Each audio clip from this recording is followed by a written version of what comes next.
students.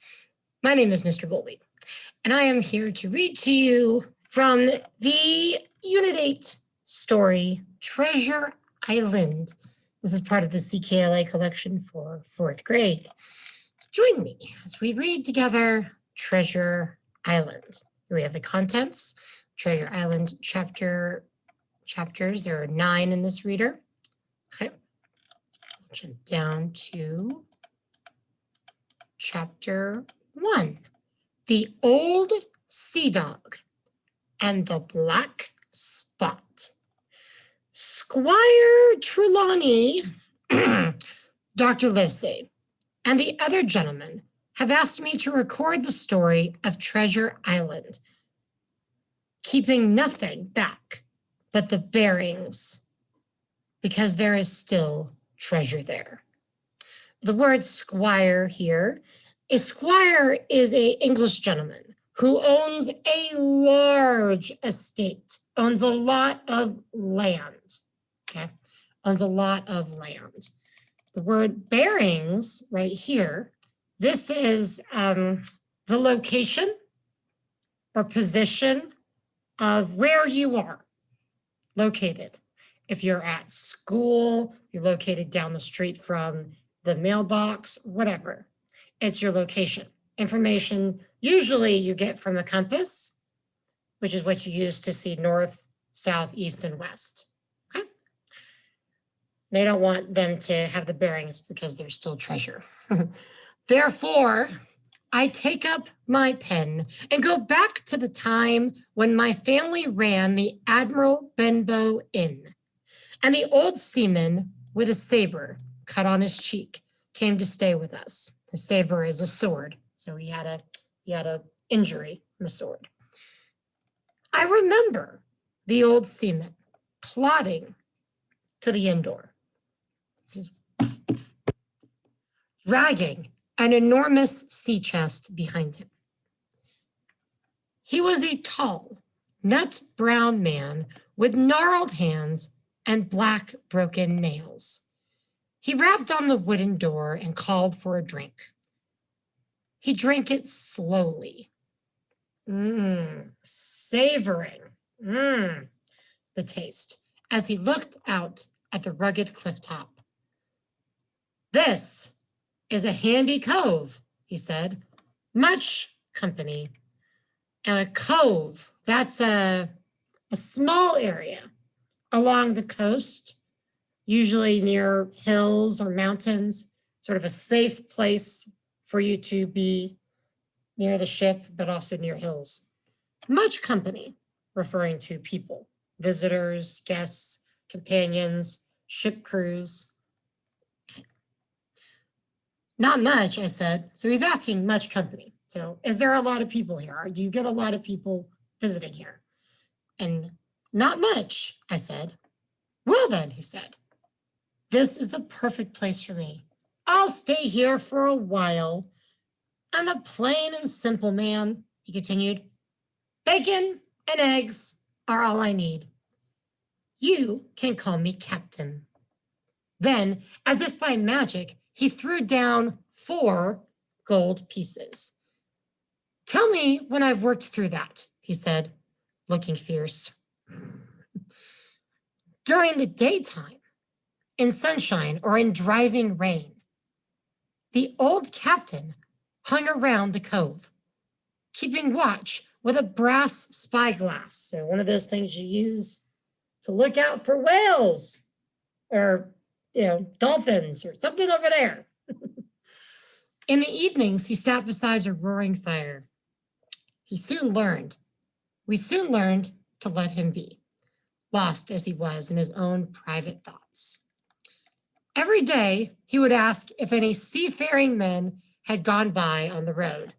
Now, a seafaring man would be somebody who likes to be out at sea, somebody who works or travels or lives in the ocean or on the ocean. See if any seafaring men had gone by on the road.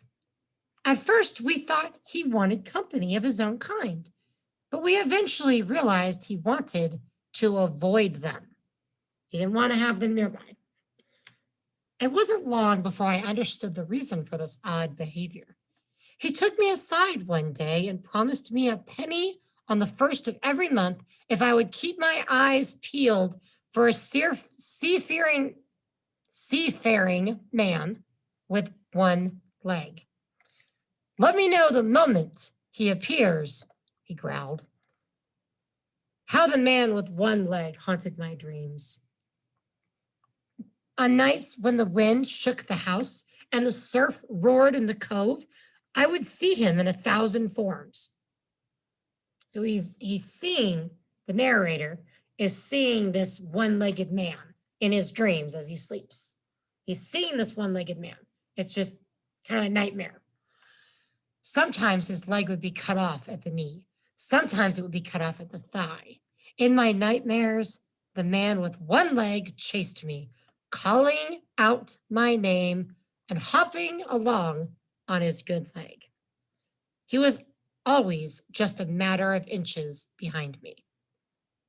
I paid pretty dear for my monthly penny in the shape of those terrible dreams. So he suffered a lot of nightmares while paying this guy a penny to look out, or he was getting paid a penny to look out for this one-legged man. Often in the evenings, the old captain would sing a wild sea song and force the inn guests to sing the chorus. On these occasions, it seemed as if the house was quaking as the words echoed within its walls.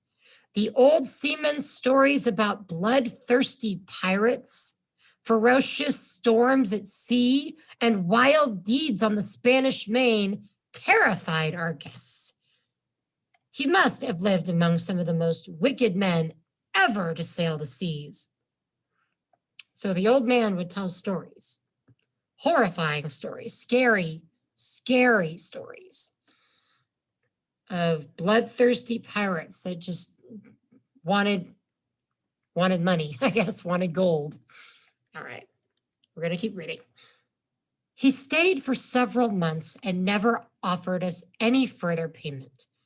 Whenever my father mentioned his bill, the captain would raise his voice and stare ominously at him. Ominously is a word that means basically just like, kind of like glaring, like you're not gonna get any money, or do you really expect anything? You just look at him like, kind of glare at him. And stare at him ominously at him until he retreated. I am sure the terror in which my father lived greatly hastened his death. Okay, so we read here that the narrator, the person telling the story, his father has died, probably due to fear of this guy. One morning, while the captain was out walking and taking in the salty sea air, another seafaring man arrived. I was setting the breakfast table when the door opened and the man stepped in.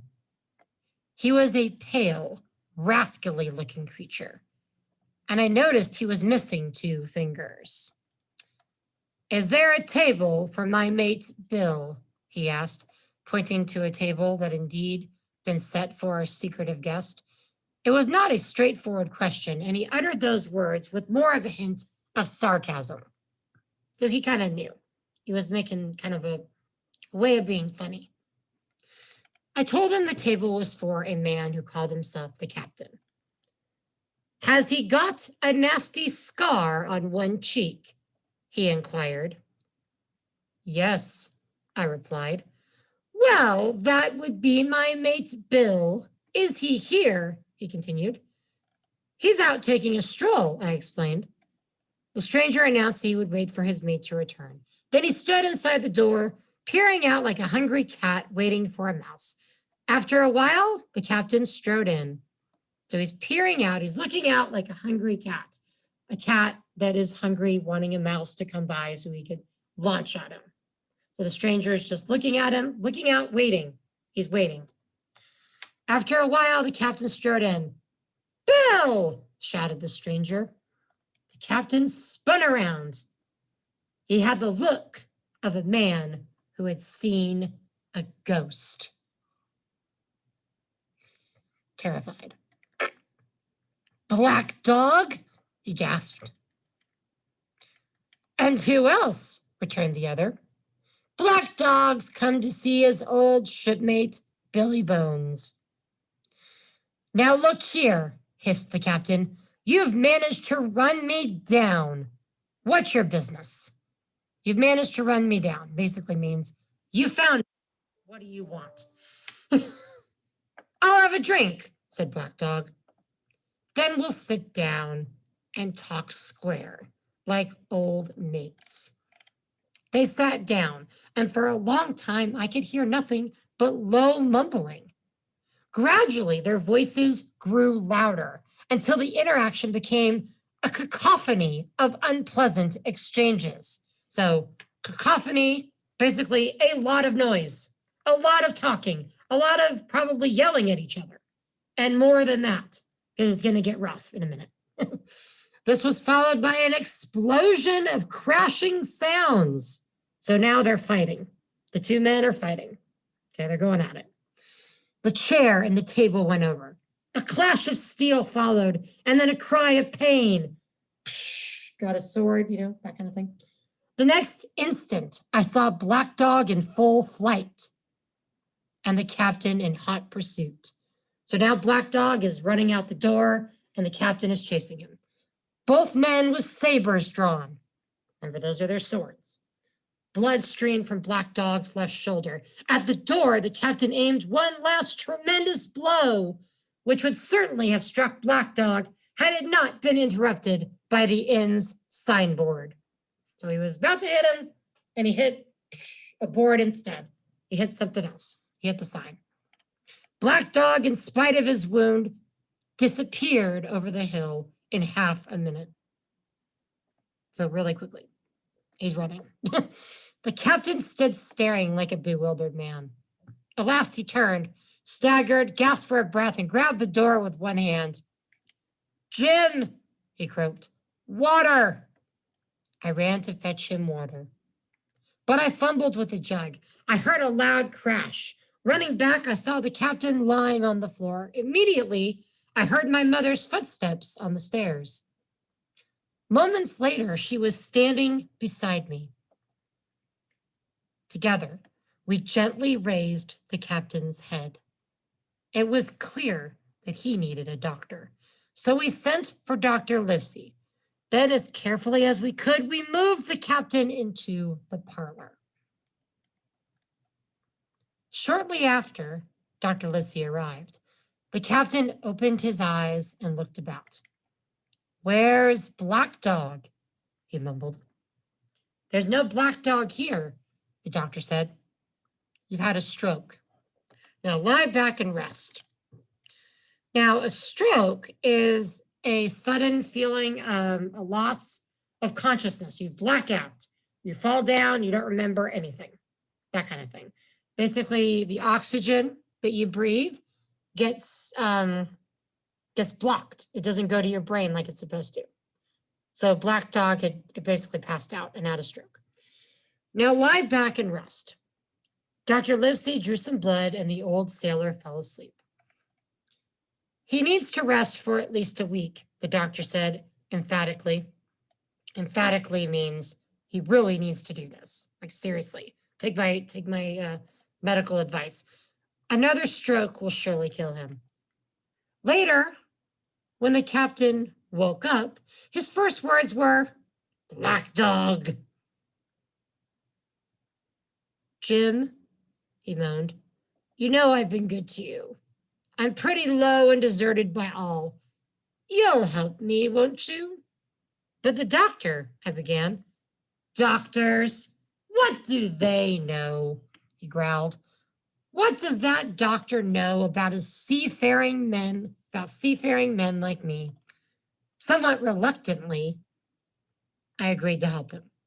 So I'm not really wanting to. Reluctance is I don't really want to, but I'm going to. When I offered him water, he greedily gulped it down. Greedily. He really drank it like gulp, gulp, gulp, gulp, really fast. Aye, said he, that's better. Now then, did the doctor say how long I'm supposed to lie here wasting time? A week, at least, I said. Thunder, he cried. Out of the question. They'd have the black spot on me by then. He attempted to sit up, but fell back, weak and helpless, on the bed. Then, after further contemplation, he spoke to me again. So he's sitting there thinking, contemplation, just thinking. Okay. Jim, he said, you saw Black Dog. He's a bad one, but there's worse than him after me. I hope I may get away from them yet. If I can't, and if they put the black spot on me, it's my old sea chest they're after. You go and see that doctor and tell him to send all hands, magistrates, and such, to Admiral Benbow. Now, a magistrate is a local government official, somebody who has powers like a judge, basically, somebody who's in control of the government. Tell him Captain Flint's men are here, or all that's left of the old crew. I was Flint's first mate, and I'm the only one who knows the place where he hid his loot. That would be his treasure, his money, whatever he stole or had, treasure, buried treasure.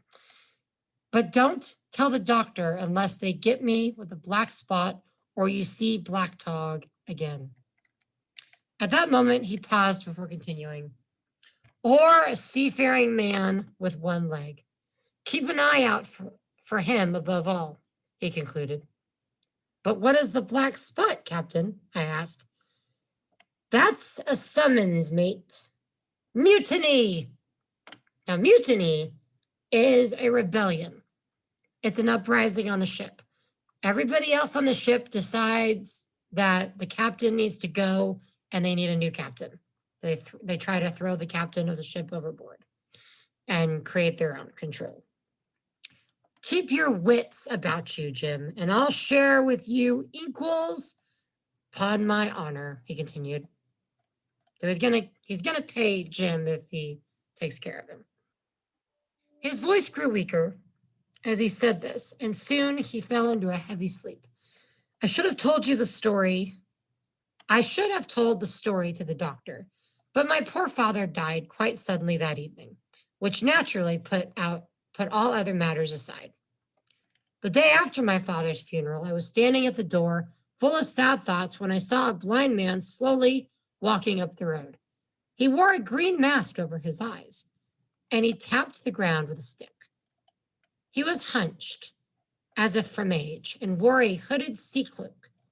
As he drew near, he called out, "Will anyone inform a poor blind man who has lost his sight in the defense of England, God bless King George, where he may be now?" So the blind man is asking for somebody to tell him where he is because he can't see. He's blind. "You are at Admiral Benbow Inn," I explained. "I hear a young voice," said he. "Will you lend me your hand and lead me in?" The blind man is asking Jim, our narrator, to help him. I held out my hand, and the blind man gripped it like a vice, gripping it really, really hard, holding it very hard. I struggled to escape, but he pulled me close. "Now, boy," the blind man said through gritted teeth, "take me to the captain." "But," I protested. "Take me now," he commanded. He gave my arm a twist that made me cry out in agony. Ow, right? I've never heard a voice so utterly cruel and as cold as that man's. I obeyed him without further hesitation. We walked together toward the room where the captain was resting. "When I'm in view, cry out, 'Here's a friend for you, Bill,'" he instructed me as I opened the door. I repeated his words in a trembling voice. So Bill had told Jim to use this phrase, okay. All right. captain attempted to rise, but he was too weak. Then I saw the blind man slip something into the captain's palm. Well, that can't be good. There's the blind man, and he's about to stick something into the captain's palm, which is not going to be good. Now that's done, said the blind man with incredible nimbleness. He scurried out of the inn and back along the road. I could hear his stick tapping as he hurried away. The captain gazed at the piece of paper the blind man had given him. 10 o'clock, he cried. That's 6 hours from now. We'll do them yet. With that, he lurched forward and managed to get to his feet. Then quite suddenly, he reeled about and put one hand to his throat. For a moment or two, I watched him as he swayed from side to side before crashing to the floor. I hurried to assist him, but it was too late. My mother descended the stairs, and she came down and saw the old seaman lying on the floor. I explained to her as best I could. After much discussion, we decided we should open the captain's sea chest and take the money he owed us. First, we had to retrieve the key from the captain. The captain lay on his back with his eyes open and one arm outstretched. By his hand was a slip of paper marked with the anticipated black spot. So anticipated, we knew it was coming. The black spot was coming, and now it's here. Scrawled on it with a message, you have till 10 tonight. I searched the dead man's pockets, but could not discover the key on the key to the chest. Perhaps it's round his neck, suggested my mother anxiously. I opened up his shirt, and there it was, hanging from a piece of string. I cut the string with the old captain's knife, and then my mother and I raced upstairs, intent on opening the captain's sea chest. Okay. That is the end of chapter 1. Feel free to review. Thank you for joining me.